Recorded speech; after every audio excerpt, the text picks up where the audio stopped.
ஏற்கனவே 2 முறை கைவிடப்பட்ட திட்டத்திற்கு மத்திய அரசு அனுமதி வழங்கியுள்ளது குறித்து டெல்லியில் உள்ள எமது செய்தியாளர் சலீமிடம் கேட்கலாம். சலீம், எதன் அடிப்படையில் மத்திய அரசு கேரளாவிற்கு அனுமதி வழங்கி இருக்கு? சிறுவாணி அணை குறித்தும் தற்போது இருக்கிற நிலவரம் குறித்தும் சொல்லுங்க சலீம்.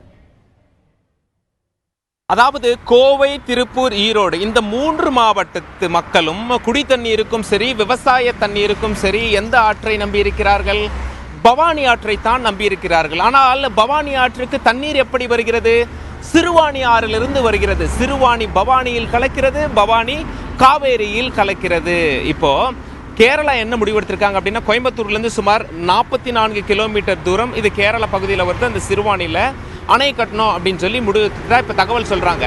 கேரளா என்ன விளக்கம் கொடுக்குறாங்க? இதுக்கு தமிழகம் இதற்கு எந்த ஒப்புதலும் கொடுக்கலையே, நீங்கள் தமிழகம் கிட்ட முறையாக கேட்காம எப்படி அணை கட்ட முடியும் அப்படின்னு சொல்லி கேரளா அரசு கிட்ட கேட்கும்போது கேரளா என்ன சொல்றாங்க அப்படின்னா, தமிழகத்திற்கு நாங்களும் கடிதம் எழுதியிருக்கோம், மத்திய அரசும் கடிதம் எழுதியிருக்காங்க, பதில் எதுவும் வரல, அதனால எங்களுக்கு மத்திய அரசு முதல் கட்ட ஒப்புதலை கொடுத்திருக்காங்க. முதல் கட்ட ஒப்புதல் அப்படின்னா சுற்றுச்சூழல் பாதிப்பு ஆய்வறிக்கை. அணை கட்டுவது மூலயமாக சுற்றுச்சூழலுக்கு ஆபத்திற்கான ஒரு அறிக்கை பண்ணுவாங்க.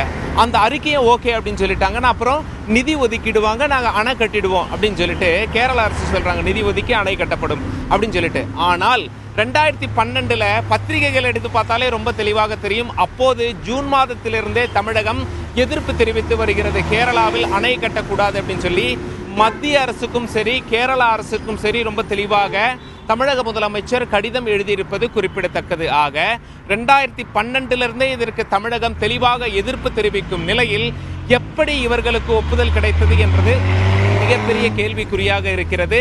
இந்த மாதம் 2ஆம் வாரம் டெல்லியில் ஒரு மீட்டிங் நடந்தது. அந்த மீட்டிங்கில் ரெகுலராக ஒரு சில அஜெண்டாஸ் இருக்கும். அதில் இந்த அஜெண்டா இல்லவே இல்லை, இந்த விவகாரம் இல்லவே இல்லை.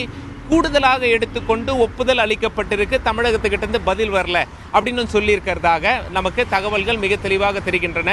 தமிழகத்திலையும் கேரளாவிலையும் எலெக்ஷன் வந்தது, 100 நாள் கூட ஆகலை புதிய அரசாங்கம் அமைத்து. அதுக்குள்ள தமிழகத்துக்கிட்ட பதில் வரல, நாங்கள் முடிவெடுத்துட்டோம்னு சொல்றாங்க. ஆனால் கடந்த 4 வருடமாக தமிழகம் இதற்கு எதிர்ப்பு தெரிவித்திருப்பது பத்திரிகைகளில் வெளிவான மிக தெளிவான செய்தி என்பதும் குறிப்பிடத்தக்கது.